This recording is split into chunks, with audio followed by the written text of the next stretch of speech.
Assalamu alaikum, Sheikh. Wa alaikum salam wa rahmatullahi wa barakatuh. So whenever anything big happens, we always get together, alhamdulillah, and Jazakallah khair. get your views on it. So Zohran Mamdani, mayor of New York now. I mean, he's elected. He got 50% plus of the vote. Almost Huge. 60%. SubhanAllah. What's your reaction? Well, Bismillah ar-Rahman ar-Rahim, alhamdulillah, wa salatu wa salam ala Rasulillah. Actually, everyone is talking about it, and we need to talk about it. There are so many issues that we need to discuss as an outcome of this. First of all, it is evident that there is a global awakening. Yes, a global awakening, not within the masses, but now this global awakening within the masses is reflected upon the elite, the leadership. So the impact on the masses is affecting now the decisions of the elites. And this is, as many people say, that this is the earthquake that has hit America and that has hit and will continue to hit many parts of the world. Yeah. After what?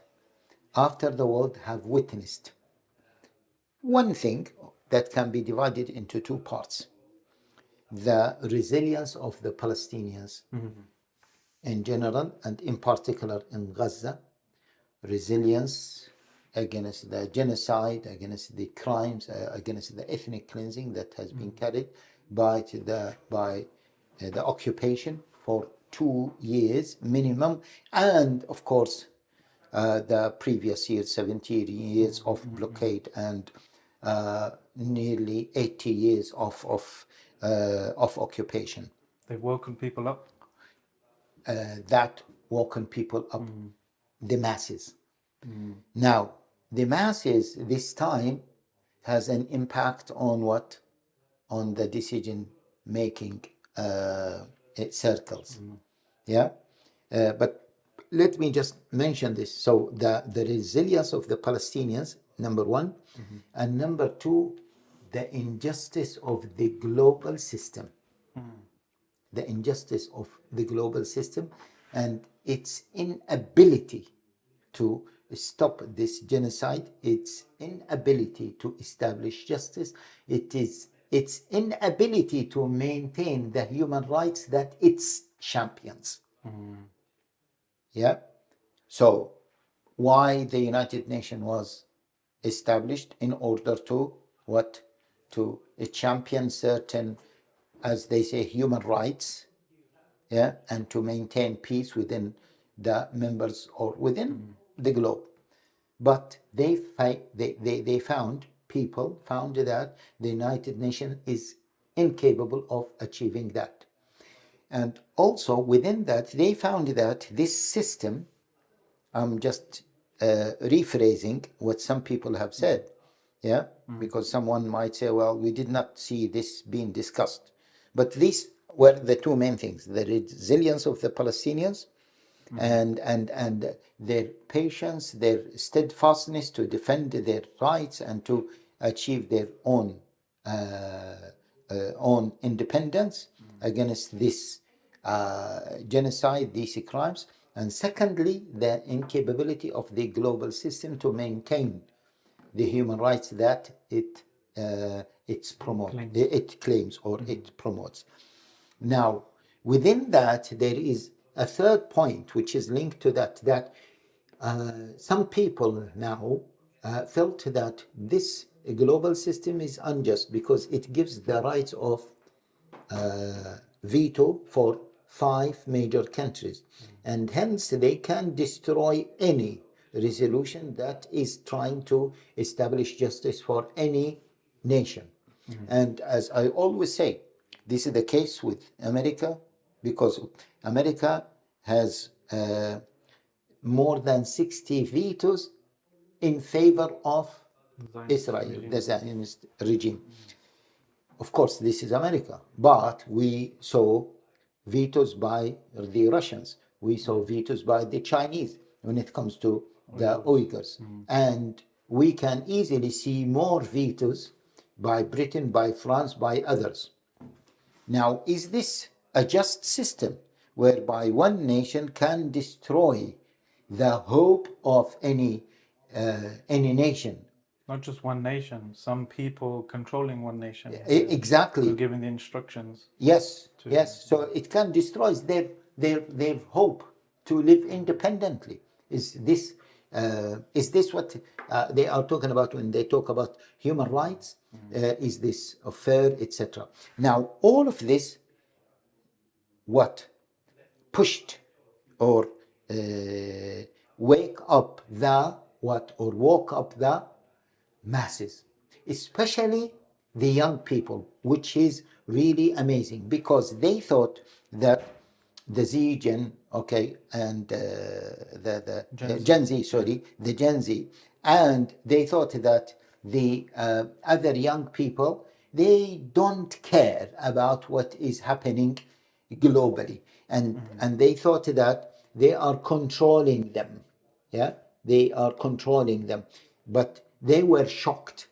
And this is a manifestation of this global earthquake that in New York, which is first of all mainly, as they say, historically controlled by the Zionists, controlled by Israel. Israel is putting so much attention to New York because it is the capital of money, yeah, of finance in America. At least it is one of the key cities of America, and so many decision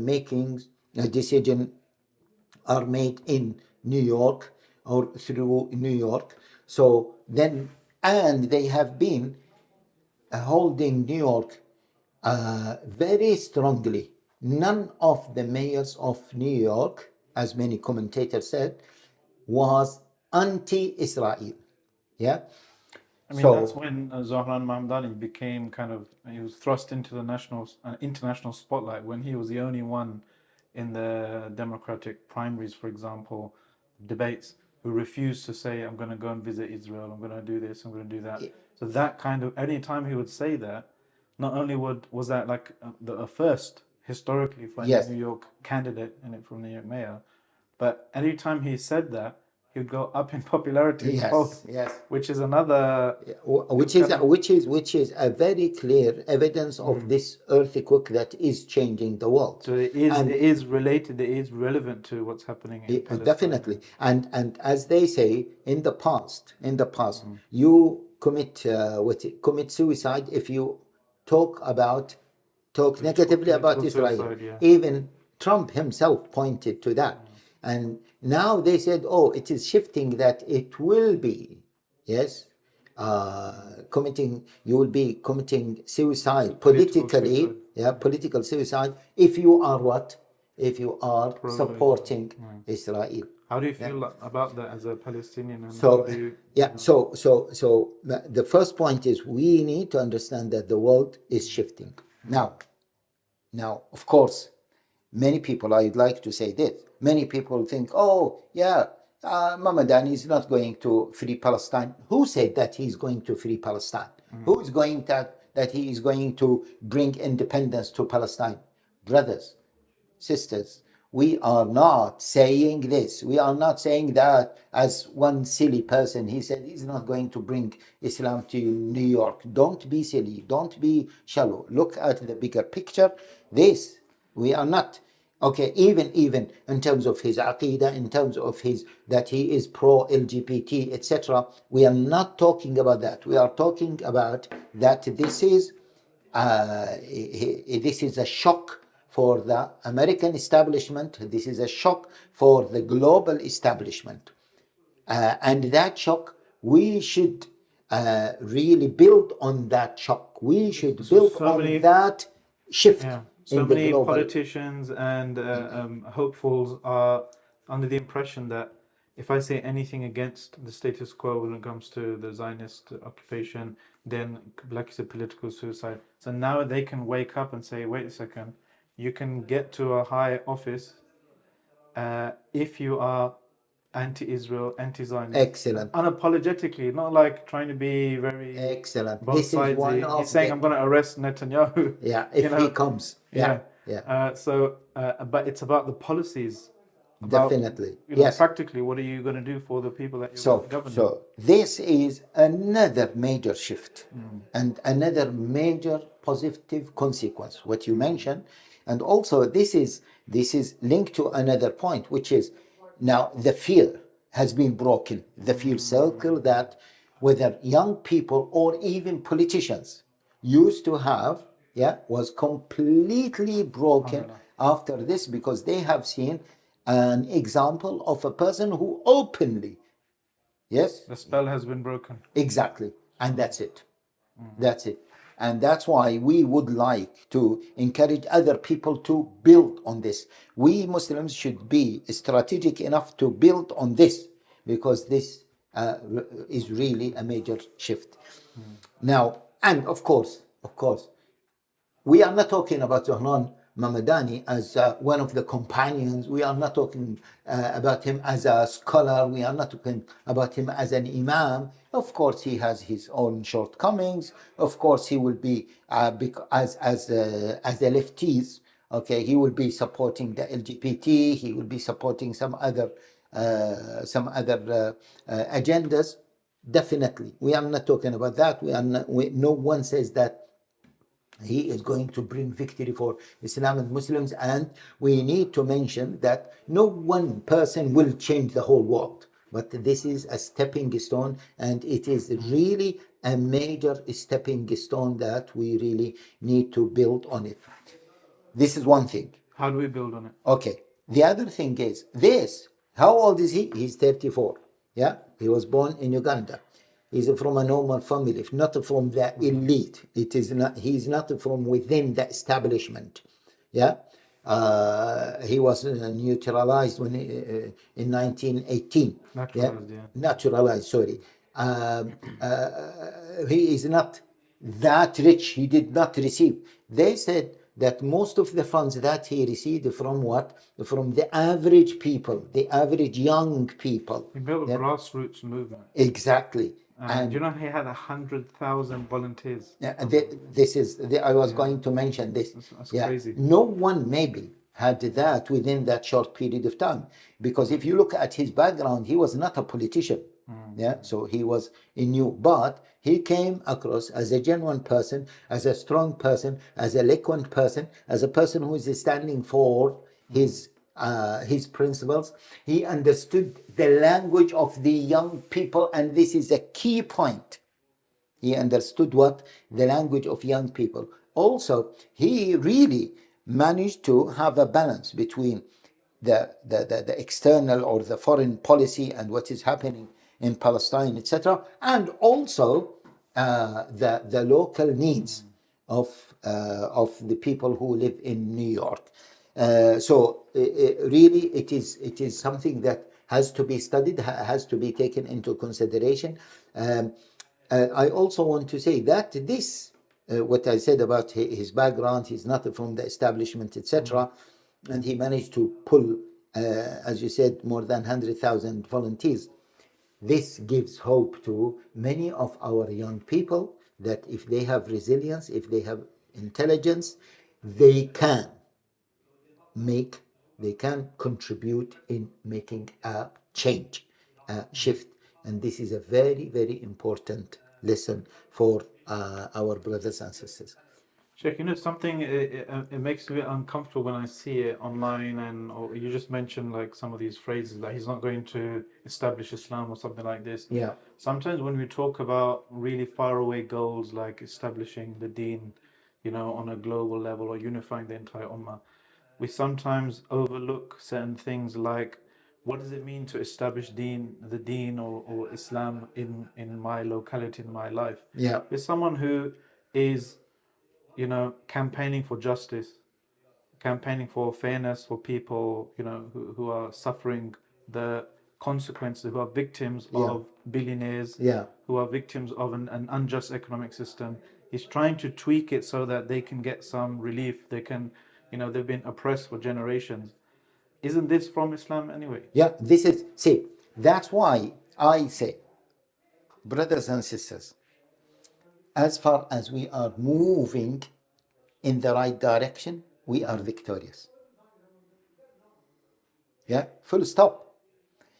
This impression that so many young people have that, oh, unless we have another khilafah, yeah, and we rule the world, yeah, or most of the world, and etc., etc. These are maybe dreams, realistic, unrealistic. Yes, and most likely many of us are not going to see something near that in our life. Yeah, but what is the key thing?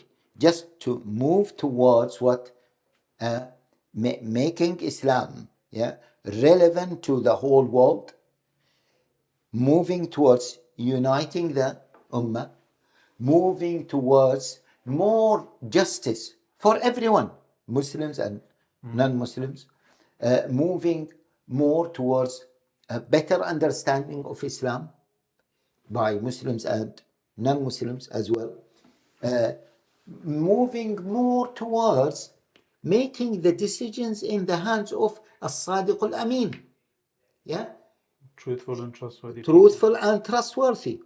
إني حفيظ عليم اجعلني على خزائن الأرض إني حفيظ عليم, as Yusuf said to the king of Egypt. So if we move towards towards a way where we see the decisions are made by the right people globally, then we are moving in the right direction. Let me reiterate that. Now, the decisions, whether nationally, internationally, are in the hands of the wrong people. And we have seen the 5 veto countries, it means they have the decision of the whole world.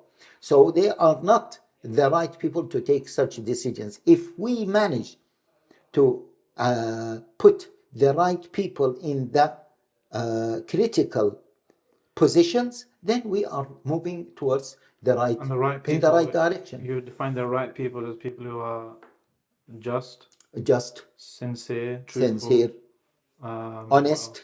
Even if they're not Muslim? Yeah, even if they are not Muslims. Yeah, even if they are not Muslims. They are sincere, they are honest, they are just. So you're people. saying this is an Islamic objective? This is an Islamic objective. So he is bringing Islam to New York? Well, see, from one perspective, this is true. But, and this, we need to change our view when we talk about Islam. Many people think that Islam, either you force people to pray, yeah, you force people to you apply punishments, Islamic punishments against those who violate Islamic rules, and so on. They think of that side. But also part of Islam is to establish justice within a place that is not Muslims, even for Muslims. And that's why the Prophet ﷺ during Meccan period, he participated in Hilf al-Fudul, in this treaty that is what? The aim of that treaty is to establish justice for the people of Mecca, although Mecca was not classified as what? As a Muslim country. So this is... So no one would be wronged when they come to Mecca if somebody rips them off, somebody harms their rights. They have recourse to justice. Yes, and they have a path to go and to call for justice. That had I been asked to do it today, I will do it again. Yeah. And Allah Jalla wa Ala in the Quran, in Makki Quran, Allah Jalla wa Ala condemned those who behave badly with the poor people.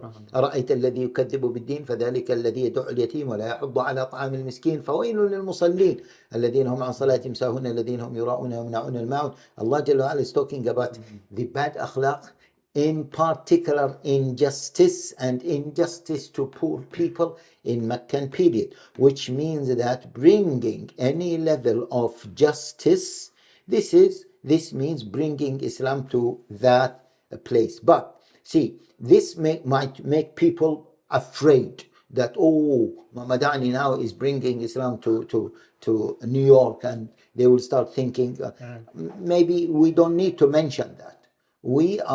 What we need to mention is that they are moving in the right direction. But let us go back to the shock that was created, yeah, globally. We need to really invest on that.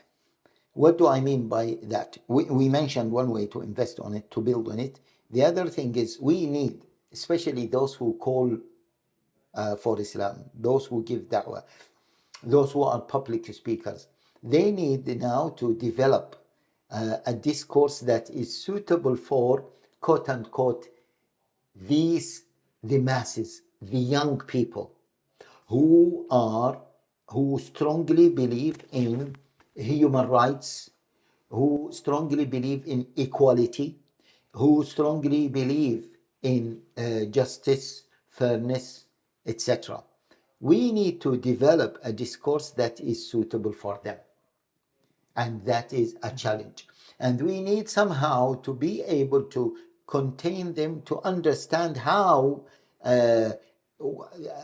where they come from, in order to avoid having clashes with them, yeah, rather than having the ability to present Islam as a civilizational alternative, as I always say, to them. So they don't see that the solution to this global injustice is in the left only, but they can see Islam as an alternative as well. Do you think ulama need to alter their discourse as well in terms of creating more people like Mamdani that will be proudly Muslim, that will work towards establishing some of these Islamic maqasid, Islamic policies and so forth that seek to establish justice, because especially after the Muslim vote campaign and last election in the UK, I was thinking, what is our positive contribution? Okay, we want to punish against people who are pro-genocide. We want to get people who are generally good people into positions of power and influence and so forth. But what is our pitch? What is our manifesto as Muslims? Yeah. Right? And I was thinking, and you wrote a whole book on this, of the Hadith Salam, when the Prophet ﷺ came to Medina as the ruler, and he's a de facto kind of leader, and he had a very short, concise speech. And I was thinking, based on that, why don't we build a positive manifesto that this is what we as Muslims are calling for this country, for this city, for this area. Absolutely. Afshu salam, spread peace, security. Make sure people are fed, no one's going to sleep hungry. Wasilul arham, join the ties of kinship, make sure the family is intact, you're looking after everyone socially. And Sallu bil layli wan nasu niyam, ensure people can worship Allah and pray and so forth.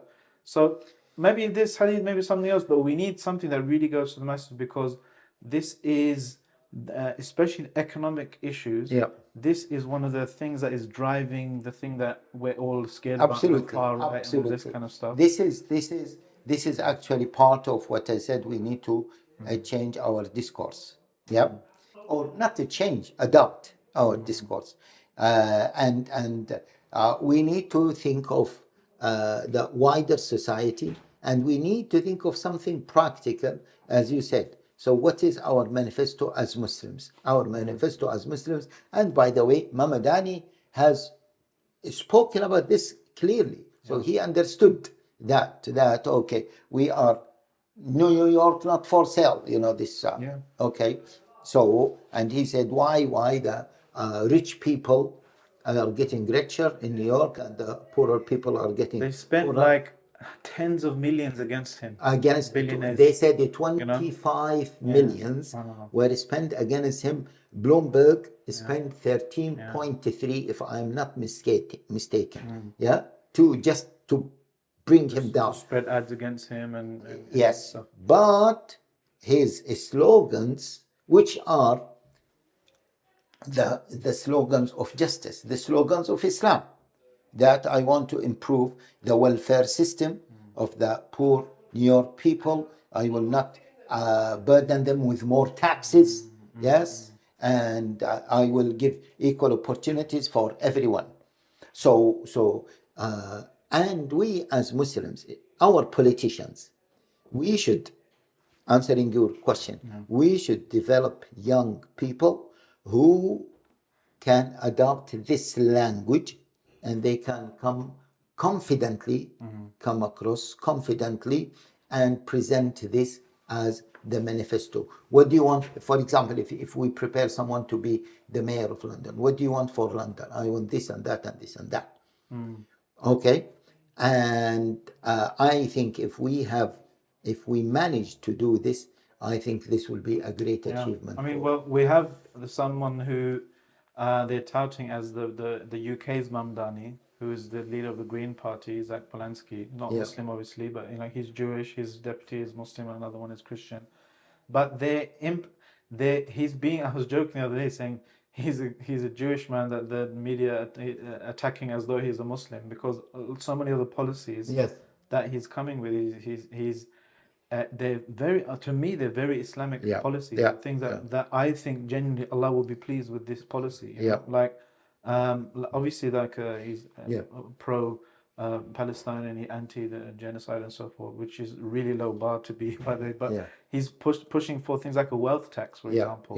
Right. So to stem the mass kind of transfer of assets from the poor and the public sector into the hands of a few wealthy people. And I was thinking, this is like the ayah Allah says, لكي لا يكون دولة بين الأغنياء منكم. Absolutely. Like this is something Allah wants, that He doesn't want masses of wealth to be concentrated in a few hands. And controlled by a few hands. In fact, as we always say, that the aims of Sharia can be divided into three parts.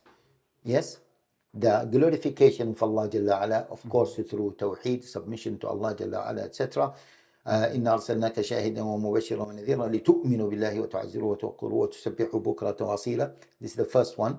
Ta'zim of Allah, glorifying Allah, making tasbih of Allah. The second one is the masalih related to akhirah, the benefits related to akhirah, to go to Jannah and to be فَمَنْ زُحْزِحَ عَنِ النَّارِ وَأُدْخِلَ الْجَنَّةَ فَقَدْ فَازَ. And the third one is the masalih of the dunya. Masalih of the dunya. Masalih of the dunya. On top of that, Allah Jalla Ala says, لَقَدْ أَرْسَلْنَا رُسُلَنَا بِالْبَيِّنَاتِ وَأَنزَلْنَا مَعَهُمُ الْكِتَابَ وَالْمِيزَانَ. We sent prophets. We sent with them the book and the mizan, the balance. What for? In order for human beings to establish justice. لِيَقُومَ النَّاسُ بِالْقِسْطِ. Allah Jalla Ala says, إِنَّ اللَّهَ يَأْمُرُ بِالْعَدْلِ وَالْإِحْسَانِ. Allah commands us to establish justice. Ibn Mas'ud said that this is one of the most comprehensive verses. إِنَّ اللَّهَ يَأْمُرُكُمْ أَن تُؤَدُّوا الْأَمَانَاتِ إِلَى أَهْلِهَا وَإِذَا حَكَمْتُم بَيْنَ النَّاسِ أَن تَحْكُمُوا بِالْعَدْلِ.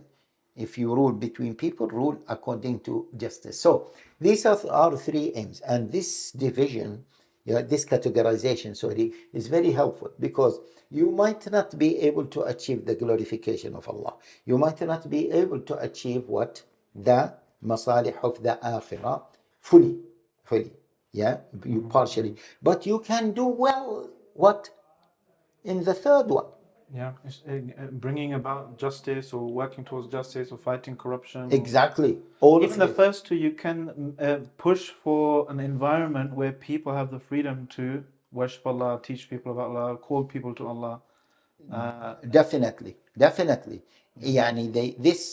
It is very, the Zionist agenda globally is what? Is to establish anything that will establish the supremacy of the occupation, the Zionist state over the other states. So anything, and that's why there is, I don't know whether you have seen a clip of a black American, and he said, you want to stop poverty in the world, you need to stop the Zionist state.